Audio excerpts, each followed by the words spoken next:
আসসালামু আলাইকুম, সবাই কেমন আছেন? আশা করি ভালো আছেন। আমিও ভালো আছি। প্রতিদিনের মতো চলে আসছি নতুন আরেকটা ভিডিও নিয়ে। সারাদিন রোজা রেখে ইফতারির পরে দেখা যায় শরীরটা একদম ছেড়ে দেয়, তখন সংসারের কাজকর্ম, রান্না বাড়া কোনো কিছুই ভালো লাগে না। তাছাড়া তারাবির নামাজটা পড়তেও অনেকটা দেরি হয়ে যায়, অনেক সময় দেখা যায় নামাজই পড়া হয় না। এখানে আমি সকাল সকালই ফ্রিজ থেকে বের করে একদম কেটে ধুয়ে পরিষ্কার করে রেখে দেই। তারপরে 3টা কি 3:30টার দিক থেকে শুরু করি রান্না বাড়া করা। এখানে আমি সকালবেলা কিছু বাজার করছি, রোজার 2-3 দিন আগেই রোজার বাজার করছিলাম, সেইগুলো এই কয়দিন খাওয়া হয়েছে। এখন আর ফ্রিজে কোনো কিছুই নাই, সেই জন্য আজকে সকাল সকাল ঘুম থেকে উঠে ছেলেকে নাস্তাটা খাইয়ে আমি বাজারে চলে গেছিলাম। বাজার থেকে কিছু শুকনা বাজার, কাঁচা বাজার, তারপরে মাছ মাংস এগুলো কিনে নিয়ে আসছি। সবকিছুই গোছগাছ করে রাখা হয়েছে, শুধু মাছ মাংসটাই রাখা হয়নি, ওইগুলোই এখন রেখে দেবো। আর এখানে কাঁচামরিচের বটু ফেলে তারপরে ধনিয়া পাতাটাও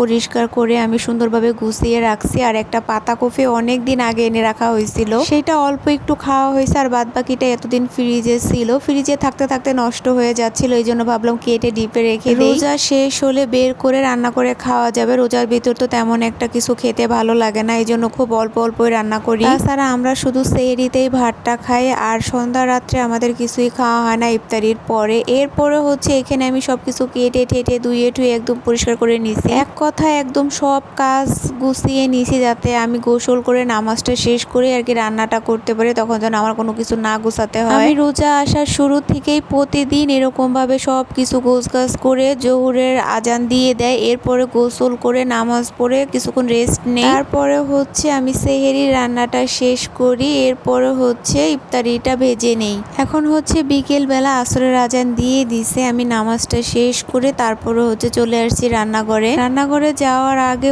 আমি ফ্রিজ থেকে ফলগুলো বের করে নিছি। এখন এগুলো কিছুক্ষণ পানিতে ভিজিয়ে রাখবো, তারপরে আমি কেটে নেব। আমি প্রতিদিনই এইভাবে ফলগুলো কাটার আগে কিছুক্ষণ ভিজিয়ে রাখি। আর এইখানে কিছু কিছু ফল আছে অর্ধেক করে কেটে রাখা, ওগুলো দেখে কিছু মনে করবেন না। আমরা যেহেতু বাসায় 2জন মানুষ ইফতারি করি, এই জন্য একটা একটা ফল আমাদের লাগে না, একটা ফলের অর্ধেকটা কাটলেই আমাদের বেশি হয়ে যায়, এই জন্যই অল্প করে কাটা হয়। আর এইখানে আমি রান্না করার জন্য সব কিছু নিচে নামিয়ে নিছি, যেহেতু বাসায় লাইনের গ্যাস নেই, সিলিন্ডারে রান্না করতে হয়, এই জন্য আমি নিচে বসে বসে রান্না করি। প্রথমে আমি হালকা করে ইলিশ মাছটা ভেজে নিছি, এরপরে পরিমাণ মতো তেল, পেঁয়াজটা ভেজে তারপরে গুঁড়ো মশলা আর কিছু পেঁয়াজ আর টমেটো ব্লেন্ডার করে দিয়ে ওইটা ভালোভাবে কষিয়ে তারপরে মাছগুলো দিয়ে ওইভাবে রেখে দিছি, কারণ ওইটা যেহেতু রাত্রে খাবো, এই জন্যই পুরোপুরি রান্নাটা শেষ করিনি।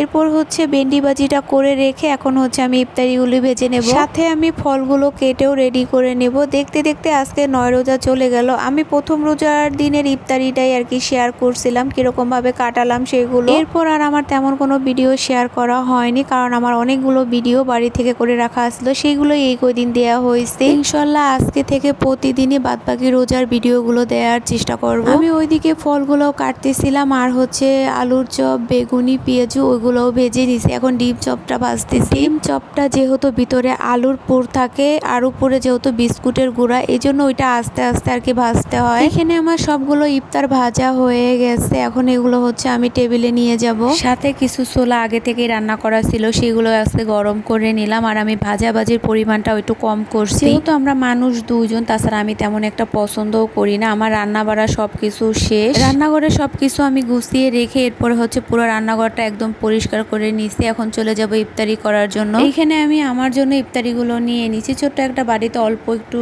ছোলা নিছি, তারপরে ফলের আইটেমটাই বেশি নিছি, ভাজা পোড়া খুবই কম নিছি, কারণ আমার ভাজা পোড়া খেলে গ্যাসের সমস্যা হয়, আর আমার তেমন ভালোও লাগে না। এরপরে আর কোনো ভিডিও নেওয়া হয়নি। আমি তারাবি এবং ইশারের নামাজটা শেষ করে রাত 9:30টার দিকে চলে আসছি ভাতটা রান্না করার জন্য, যেহেতু আমার ছেলেকে খাইয়ে দিতে হবে 10টার ভিতরে। ভাতটা রান্না বসিয়ে দিয়ে এর মধ্যে আমি তরকারিটাও রেডি করে নিছি। ইলিশ মাছটা যেহেতু দো পেঁয়াজা করবো, এই জন্য অল্প পরিমাণে আর কি ঝোলের পানিটা রাখছি, পরবর্তীতে সেহরির সময় গরম করলেই ঠিক হয়ে যাবে। ছেলেকে রাতের খাবারটা খাইয়ে তারপরে আমি কিছু হাতের কাজ করছি। এই হাতের কাজগুলো আমি প্রতিদিনই যখনই সময় পাই তখন একটু একটু করে করি, আমার কাছে খুব ভালো লাগে। আমি রোজা রেখে 5 ওয়াক্ত নামাজ, তারাবি এবং কোরআন শরীফ, সংসারের কাজকর্ম, বাচ্চা সবকিছু সামলে রেখে তখনই আমি বসে বসে কাজগুলো করি। তো অনেকটা কাজ করলাম, তারপরে ছেলেকে ঘুম পাড়িয়ে দিয়ে এখন আমি ভিডিওটা এডিটিং করে তারপরে শুয়ে পড়ব। আজকের ভিডিওটা কেমন লাগলো সবাই কমেন্টে জানাবেন। ভিডিওটা